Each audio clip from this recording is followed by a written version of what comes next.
Alors, vous savez que j'ai parlé de la dialectique indicatif-subjonctif. Autrefois, il y a longtemps, je parlais de la dialectique entre futur et infinitif. Et là, je voudrais évoquer la question du passage du nom à l'adjectif. La craie donne crayeux, la soie donne soyeux, etc. Donc c'est comme ça qu'on forme l'adjectif en fait.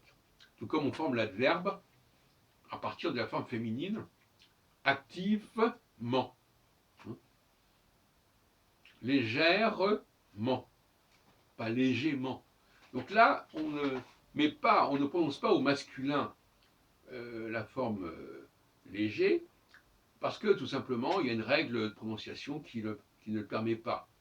Mais normalement, on fait des mêmes erreurs. Quand on dit grandement, on devrait dire grandement, et on devrait respecter grand uniquement pour la forme courte. Et d'ailleurs, la question qui se pose là, c'est pourquoi on met des E partout. La craie, il ne devrait pas mettre un E, parce que si je mets un E, ça devient féminin. Il devrait prononcer la craille. La soie, je devrais dire la soie. Pour prononcer craie, comme je le prononce normalement, enfin, traditionnellement, il ne faudrait pas qu'il y ait de E après le E. Il faudrait qu'il y ait par exemple une consonne, un T par exemple, mais pas un E. Parce que le E déclenche la féminisation de la prononciation. Et donc là, j'ai un changement de prononciation. Il faut bien comprendre que les diphtongues sont voués, d'ailleurs le mot diphtongue, il y a déjà dans le mot diphtongue, il y a la notion de dualité, de dit, sont voués à avoir une double prononciation. C'est ça qu'on oublie. Le diphtongue se prononce tantôt d'une manière, tantôt d'une autre manière, selon qu'il est suivi ou non d'autres éléments. Par exemple, un cas intéressant, c'est au revoir et à la revoyure. Alors, au revoir, on entend le wa, et à la revoyure, c'est plutôt à la revoyure qu'il faudrait dire. À la revoyure.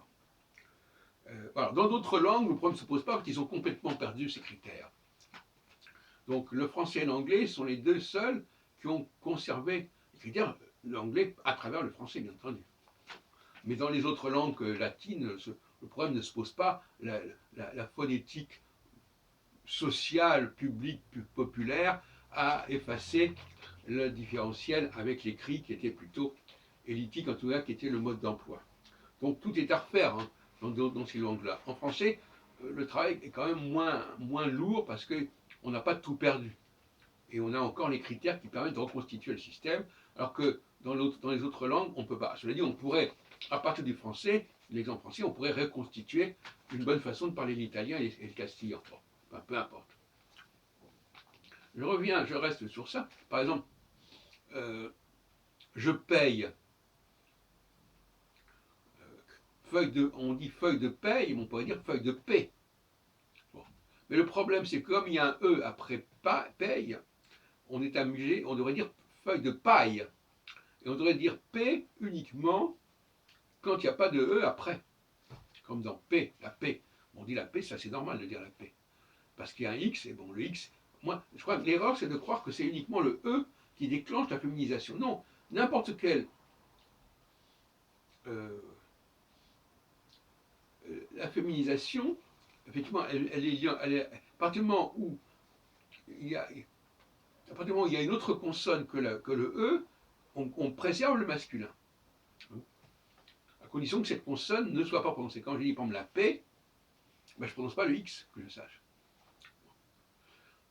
Voilà, donc voilà un certain nombre de choses que je voulais signaler, c'est-à-dire cette dualité qu'il faut reconstituer à tous les niveaux, au niveau de la prononciation, et comprendre que le changement de prononciation correspond aussi à un changement grammatical.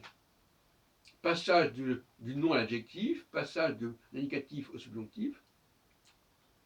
Par exemple, je veux que je veuille, là c'est assez cohérent.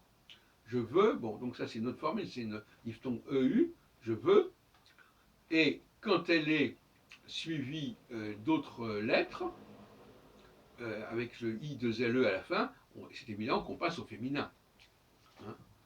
Le féminin, c'est totalement ça, c'est le WE. Alors là, effectivement, ce qui est intéressant, c'est que en français, soit on a une forme courte en IE, soit on a carrément le double L. On a introduit le double L justement pour maintenir cette prononciation de base. Hein. Dans bien des cas, c'est comme ça. Par exemple, si je dis la paille, ça se prononce la paille parce qu'il n'y a pas I, P-A-I de ZLE. Et s'il n'y a pas le I de ZLE, je veux dire la paye. Et là, je prononce le E.